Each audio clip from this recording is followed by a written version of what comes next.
What's up everyone and welcome back to the MMA Zone. Today, let's get started with Belal Muhammad worried about Merab Dvalishvili ahead of UFC 306. This weekend, Merab Dvalishvili will look to finally get his hands on UFC gold when he steps into the octagon with Sugar Sean O'Malley. Leading up to the fight, the Machine has released a number of videos on social media using a Sean O'Malley lookalike. While the videos have kept the MMA community entertained throughout the build-up of the fight, Belal Muhammad believes that the streaky contender may be too focused on the wrong things. During a recent appearance on Demetrius Johnson's YouTube channel, he explained, especially for this last month of stuff that Merab's just been posting, I think he's been doing too much social media, thinking about promoting and being a character instead of training hard for the fight, where you're getting stitches, you're showing you're getting stitches, then you're taking them out with the scissors, then you're drinking at Mexico, then you're showing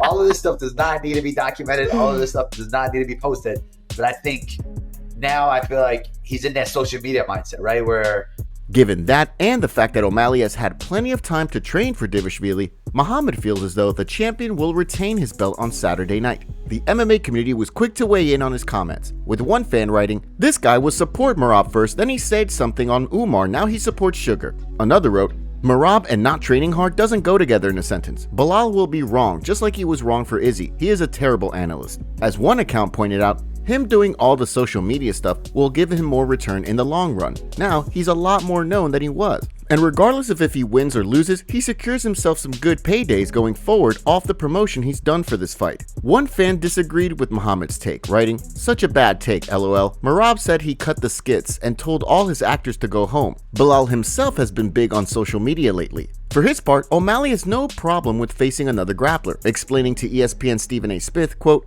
"I would prefer to fight someone whose goal and the only way to beat me is to take me down. That's going to be his downfall. That is how he's going to get knocked out. It doesn't matter how good his cardio is when he's sleeping." Next, let's take a look at Max Holloway reacts to Ilia Topuria fake BMF belt. Earlier this year, Ilia Topuria made it clear that the only way he would accept the fight with Max Holloway was if the fan favorite put the BMF belt on the line for their featherweight showdown. While it doesn't appear as though the BMF belt will be up for grabs when the two share the octagon at UFC 308 on October 26th, Topuria has acquired his own BMF title, showing it off in an Instagram post alongside his featherweight title. In an interview with the Mac Life, Holloway reacted to the situation, saying, quote, "That was weird, bro. This guy actually bought one. That is next level, bro. Somebody showed me that, and I was like, how did he get it? I was like, he had to buy it because, I mean, there's only a couple originals, and the guys who won it is the ones who have the originals, so you had to buy one. So, at the end of the day, he's an odd dude. He's an odd fella. But hey, whatever get him going. Whatever confidence he needs. I want the best Ilia.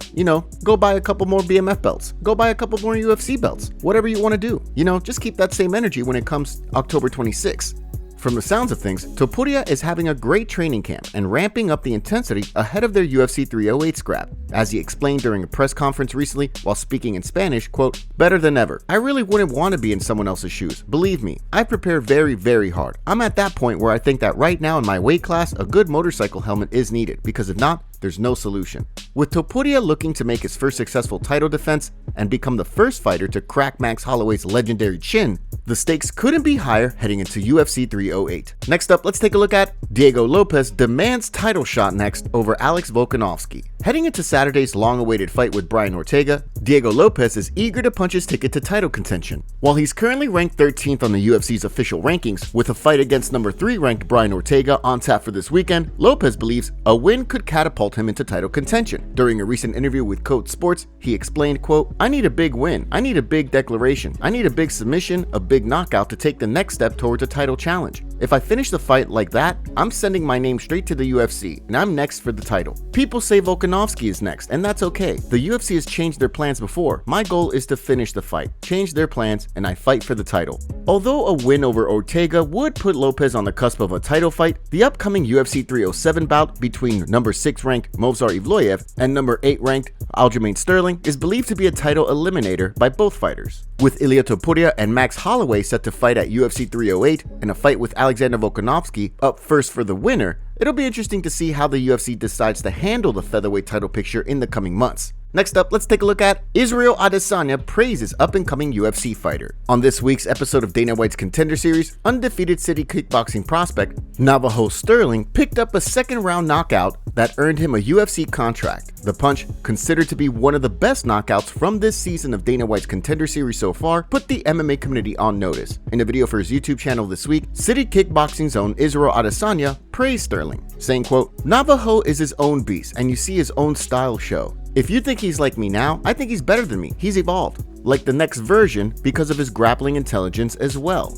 Which I have, but I just don't use them, but he actually uses it. Yeah, maybe because he's young, 26, skilled. So far, no word yet as to when Sterling will make his UFC debut. According to Tapology, this was the third fight of the year for the newly signed light heavyweight. Back in May, he competed in just his third professional bout, picking up a first-round win under the Hex Fight Series banner before picking up another victory by stoppage the following month to extend his pro record to 4-0, earning himself a shot on Dana White's Contender Series. Sean O'Malley goes off on effing weasel Henry Cejudo. After Sean O'Malley pranked Henry Cejudo and Kamaru Usman on their Pound for Pound podcast by dissing Triple C and pulling an Irish goodbye, Triple C alleged that the champion is having a hard time getting off his back and up to his feet in training. After refuting the rumors earlier in the week, O'Malley then took aim at Cejudo during an interview with Daniel Cormier, where he said, quote, "Henry, he's going to be at home streaming this fight illegally because he can't afford it on his couch, kicking his feet up. Henry is just a little effing weasel, and I don't like that guy. I don't know if it's his face or,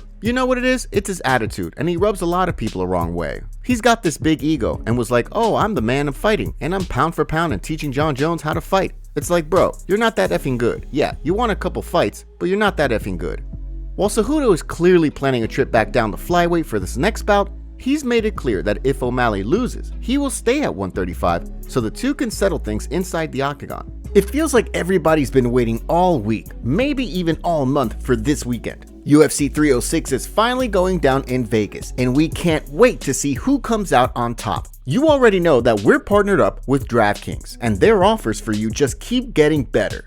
Right now, all new customers that bet just $5 will instantly get $250 in bonus bets. Download the DraftKings Sportsbook app now and use our code MMAZone. The crown is yours. That's $250 in bonus bets instantly after you bet just $5. You can stay in on the action with it and check out DraftKings same-game parlays for a shot at even bigger payouts. If sports betting isn't available in your state yet, don't worry. You can still get in on all the fun with DraftKings Daily Fantasy and have the shot to win cash prizes. Download the DraftKings Sportsbook app now. New customers that use our promo code MMAZone and bet just $5 on any wager will get $250 in bonus bets instantly. That's promo code MMAZone only at DraftKings Sportsbook. Now, let's get back to the video.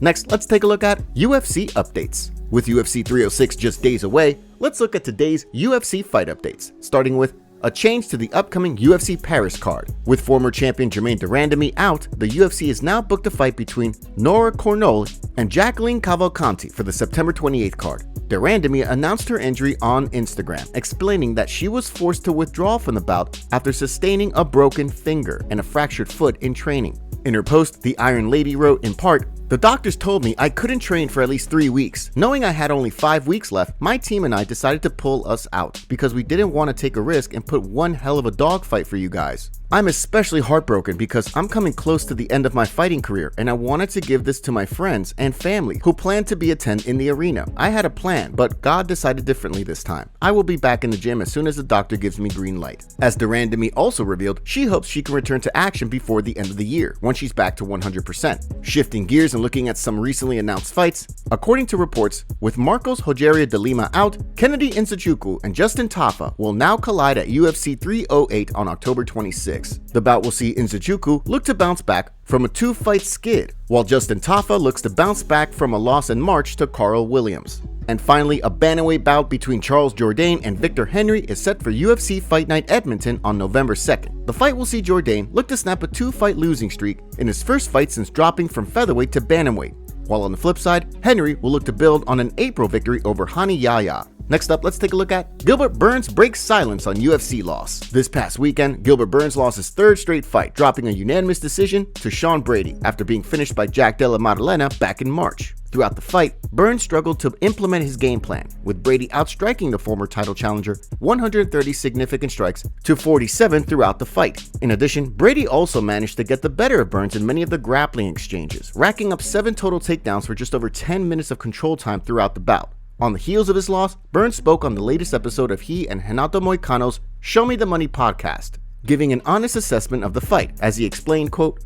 "I feel so slow, so sluggish. I felt like I had no energy. First round I thought was a little bit of a warm-up, and I got going second round forward, but I was not explosive. I wasn't fast. I wasn't throwing anything that I was throwing in the training, and then I end up losing. When I need to be explosive was no energy, nothing in there. And then I was kind of like all these days, just like reflecting, seeing what was going on, what happened, and then I stopped at the weight cut. That was the only thing. Like I said, Monday, Tuesday, Wednesday, I had a lot of energy. I felt great. Thursday, I had a hard weight cut at night. And Friday, have a very hard weight cut in the morning. And I think that was the result. That's why I think I felt very sluggish. It felt bad." As Burns revealed following the fight, he's going to talk to his coaches and family and decide what's next for his career. Fortunately, despite the loss, he explained post-fight that he didn't sustain any serious injuries that would prevent a short turnaround if he so desires. Dana White reveals sad news. In a recent interview, Dana White revealed that he has brain spotting due to his boxing when he was younger.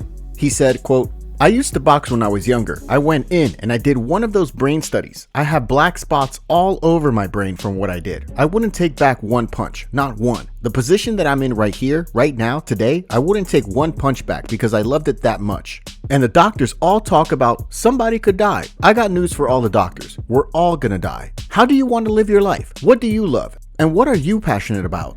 Dustin Poirier accepts a fight with Justin Gaethje after Justin revealed that he's ready to start training again soon and named Dustin as one of the opponents he would like to share the octagon with again.